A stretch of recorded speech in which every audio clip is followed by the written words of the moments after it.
Who's got a question? I did. So, you would have a question? Michael Gordon, Wall Street Journal. So the Russians are still making gains on the battlefield. There's been no public response to the developments in Jeddah. Are you concerned they're playing for time? Have you had any contact with them? What's been their response officially, and are they willing to accept the ceasefire unconditionally?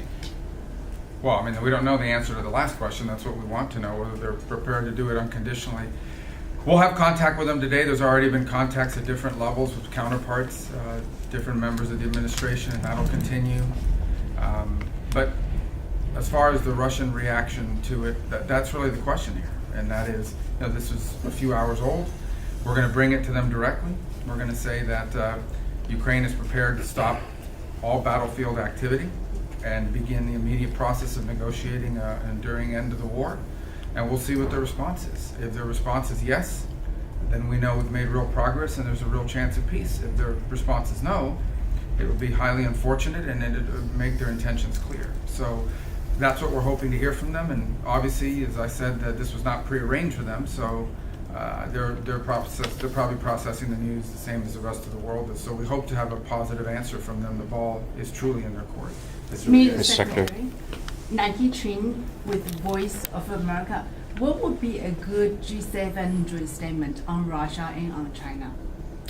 Well, I think the perfect statement would be that the United States has done a good thing for the world and bringing this process forward, and now we all eagerly await the Russian response and urge them strongly to consider ending all hostilities so people will stop dying, so bullets will stop flying, and so a process can begin to find a permanent peace. I think the first step in all this is the acceptance that there is no military solution to this conflict. Neither side can militarily achieve their maximalist gains, their maximalist goals. Neither side can achieve them through the military side. The only way this conflict can end is through negotiation. That's the only way you're going to have peace, is through negotiation.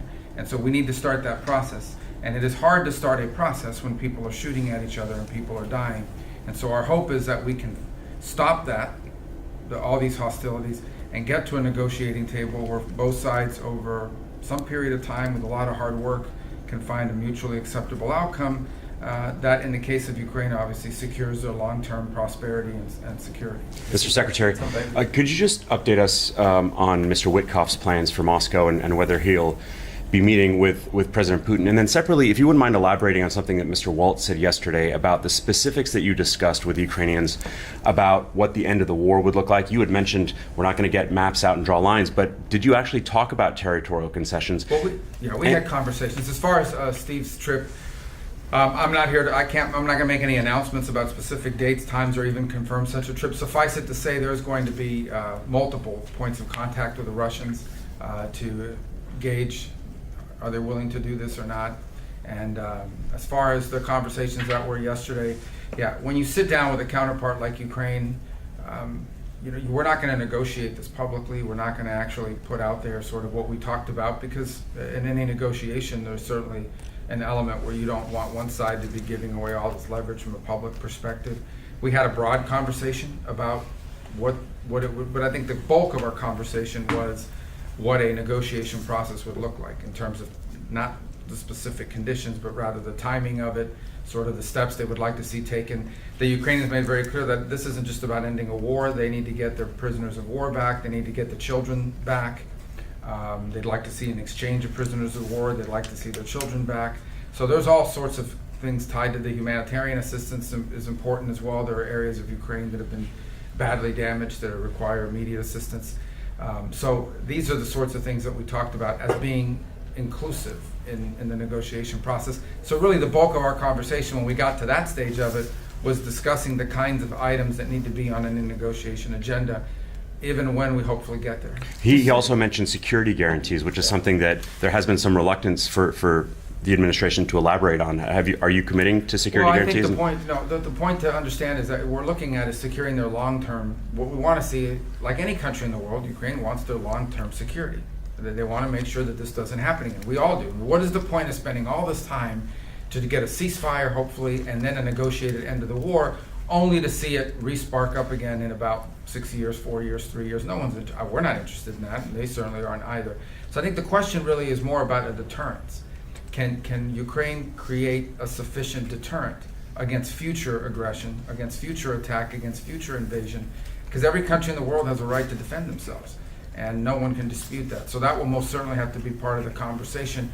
But again, I don't think there isn't a peace to secure until you have a peace. But there's no way to have an enduring peace without the deterrence piece being a part of it. Can I just follow up on that particular Yes. point? Because the joint statement talks about European partners being involved in the peace process, but that's only attributed to the Ukrainian delegation. It doesn't appear to be US support. Well, what I think for what that it says line. in the statement is that they raised the need for the Europeans. But I've already said publicly, the Europeans have issued a series of sanctions against the Russian Federation. And I would imagine that in any negotiation, if we get there, hopefully, with the Russians, that they will raise these European,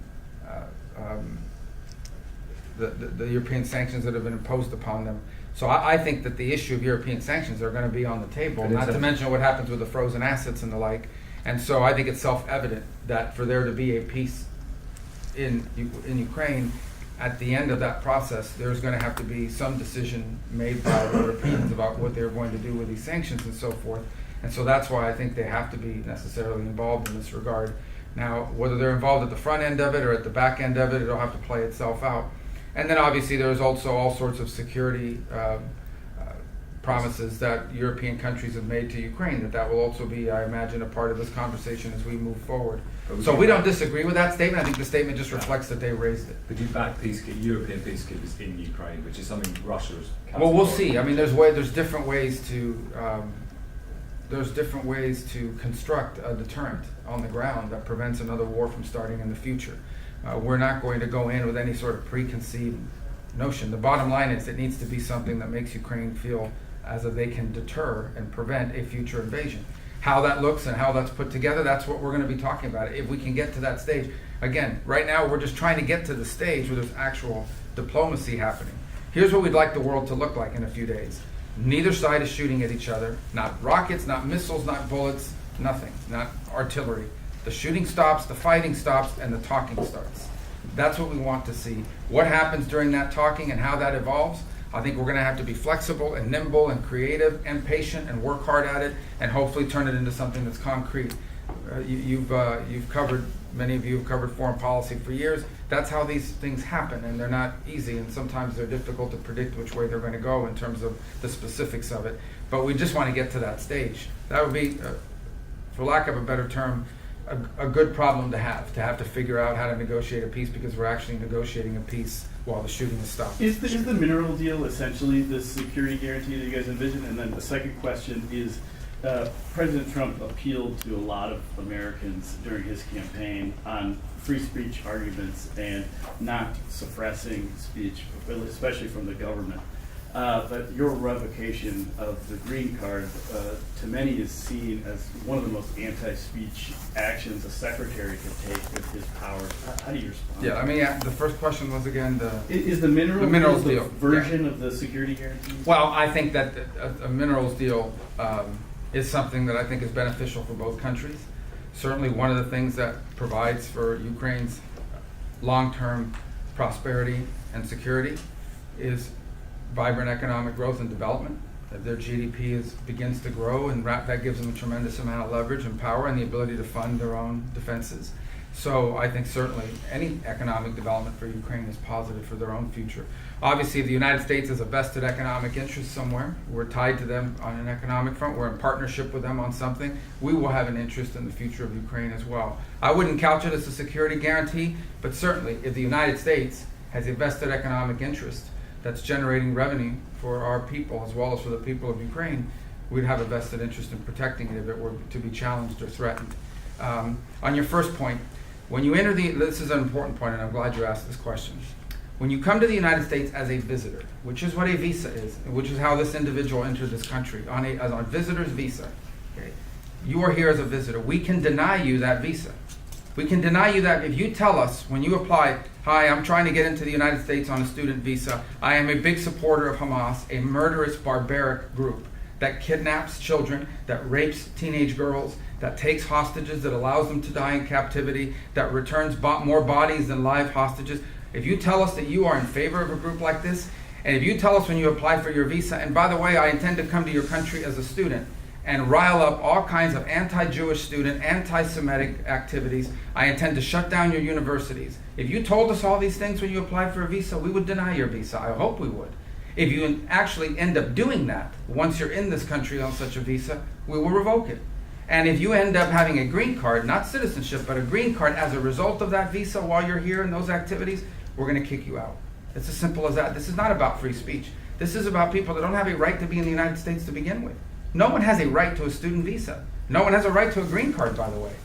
So when you apply for a student visa, or any visa to enter the United States, we have a right to deny you for virtually any reason. But I think being a supporter of Hamas and coming into our universities and turning them upside down and being complicit in what are clearly crimes of vandalization, complicit in shutting down learning institutions. There are kids at these schools that can't go to class.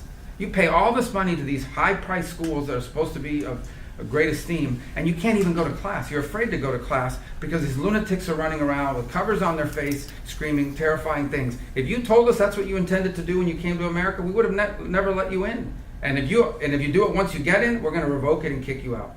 Can I ask you about the Canada trip coming up? The president has taunted, if you will, Canada calling the 51st state, calling Prime Minister. What he said is they should become the 51st state from an economic standpoint. He says if they became the 51st state, we wouldn't have to worry about the border and fentanyl coming across because now we would be able to manage that. He's made an argument that it's their interest to do so. Obviously, the Canadians don't agree, apparently. Do you agree with this? Should they be? Are we going to discuss that, becoming the 51st Well, that's not what we're going to discuss at the G7, and that's not what we're going to be discussing in our trip here. So they're the host nation, and I mean, we have a lot of other things we work on together. We defend North America through NORAD and the airspace of our continent together. So, not to mention the issues of Ukraine and other commonalities. So we're going to be focused in the G7 on all of those things.